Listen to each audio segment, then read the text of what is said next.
Das Wort hat die Frau Abgeordnete Le Pen. Floor is now Ms. Le Pen's. Merci, Madame Merkel, de nous faire le plaisir de venir aujourd'hui avec votre vice-chancelier, administrateur de la province France. Monsieur le vice-chancelier, j'aurais aimé pouvoir vous appeler Monsieur le Président de la République, par respect pour votre fonction, mais pas plus que votre prédécesseur, vous n'exercez cette présidence. Un président de la République ne pourrait pas dire le souverainisme c'est le déclinisme, comme vous venez de le faire, parce que le président de la République est garant de la Constitution française et que le titre I de la Constitution française est de la souveraineté. Un président de la République ne peut ignorer avec constance les intérêts de la France. L'intérêt de la France, ce n'est pas de se soumettre aveuglément à une politique décidée à Berlin, Bruxelles ou à Washington. Son intérêt et votre devoir, c'est de défendre sa souveraineté. L'intérêt de la France, ce n'est pas de donner ce spectacle affligeant d'une France à la remorque de l'Allemagne sur la question migratoire. Quand, dans un geste parfaitement irresponsable, la chancelière Merkel dit qu'il faut accueillir 800 000 migrants à bras ouverts, vous applaudissez. Quand quelques jours plus tard, elle suspend Schengen et veut maîtriser ses frontières, vous applaudissez encore. Donnant de la France l'image désolante d'un pays à la dérive, titubant sur une question pourtant si essentielle à la sécurité, à la prospérité et à la défense de l'identité de la France. L'intérêt de la France, c'est aussi de ne pas abdiquer face au docteur Schäuble quand se décide la politique économique du continent, alors même que cette politique est synonyme de chômage massif, de précarité et d'effondrement de notre système de protection sociale. C'est au contraire de résister et d'empêcher la Grèce, les autres pays du sud de l'Europe, puis la France, de s'engluer dans une spirale austéritaire sans fin, dans le seul objectif de sauver l'euro et le modèle économique allemand de bas salaire. Vous venez tous deux ici en séance de rattrapage, car votre Union européenne est en train de s'effondrer, aggravant les assauts migratoires comme les assauts économiques et obligée de se maintenir par le chantage, la menace et l'intimidation. Votre modèle, c'est la vassalisation aux États-Unis, l'austérité, la concurrence déloyale, la surveillance massive des citoyens, le dumping social, la submersion migratoire. Je porte un autre modèle qui rassemble aujourd'hui les peuples d'Europe, celui de l'indépendance, de l'Europe des nations dans un monde multipolaire, du protectionnisme intelligent, et oui, des libertés individuelles, de la défense de notre sécurité et de nos identités par l'arrêt total de l'immigration de masse. Certains résumeront en disant que je suis l'anti-Merkel, j'en accepte l'augure. Je ne vous reconnais pas en effet, Madame, le droit de disposer de nous dans une tentative absurde d'une domination allemande de l'Europe. La défense des intérêts allemands ne justifie pas la vassalisation des autres peuples d'Europe.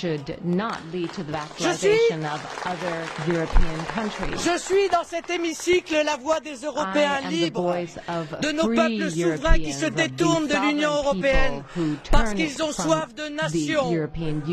Je suis la représentante du peuple français qui se détourne de vous, Monsieur Hollande, comme il s'est détourné hier de Monsieur Sarkozy, parce qu'il a soif de France. Herr Golnisch hat das Wort. Bitte sehr.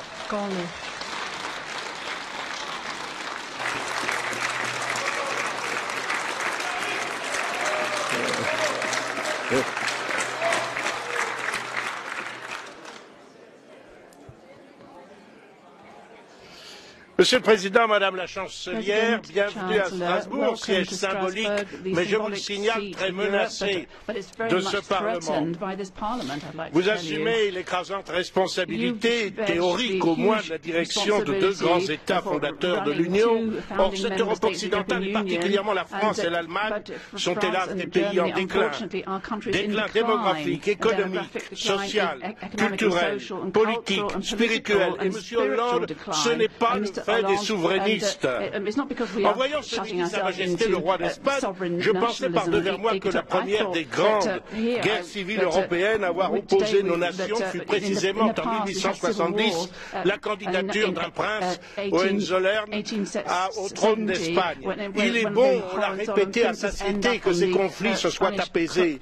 Mais à quoi aurait servi tant de souffrances, de sacrifices, de labeur, d'espérance, si c'est pour s'intégrer à un espace ouvert à la concurrence déloyale de produits fabriqués dans des conditions d'esclavage par la main-d'œuvre d'État, sans loi sociale, sans salaire minimum, sans protection des travailleurs, sans liberté syndicale.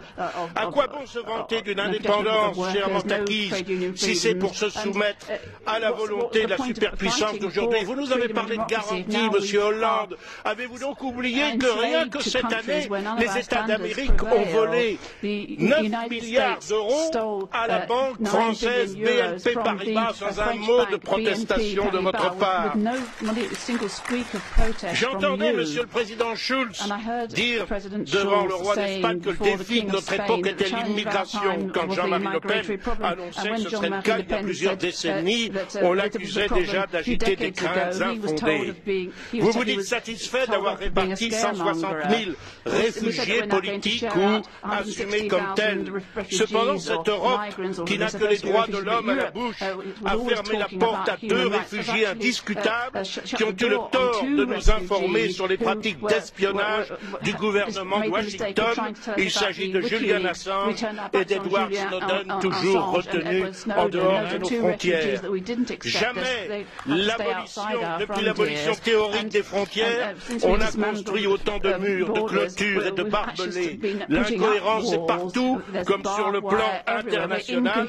Les politiques américano-européennes, ce sont elles qui ont contribué à la destruction de l'Irak et de la Syrie. En un mot commençant, nous voudrions plus de respect des identités nationales, de la volonté des peuples, plus de protection de nos intérêts, plus de liberté, moins de bureaucratie et surtout la restauration des valeurs familiales, culturelles, spirituelles qui ont fait la grandeur de notre civilisation. Êtes-vous prêts à entendre le grondement des peuples qui montent? Il est tard, il est déjà très tard. Dieu veuille qu'il ne soit pas trop tard. Okay.